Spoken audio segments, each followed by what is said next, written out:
الرجیم السلام علیکم ورحمۃ اللہ وبرکاتہ۔ تکلیف کے 70 دروازے بند کرنے والی دعا۔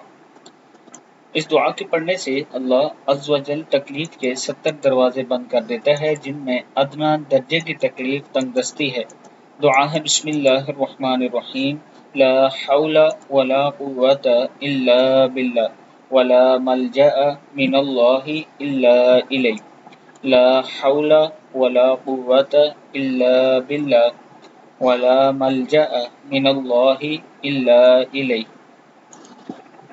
دوسری دعا ہے بسم اللہ الرحمن الرحیم۔ 5 کلمات جو حضور اکرم صلی اللہ علیہ وآلہ وسلم کو حضرت جبرائیل علیہ السلام نے سکھائے تھے، یا اول الاولین و یا آخر الآخرین و یا ذا القوة المتین و یا راحم المساکین و یا ارحم الراحمین۔ صدق اللہ العظیم۔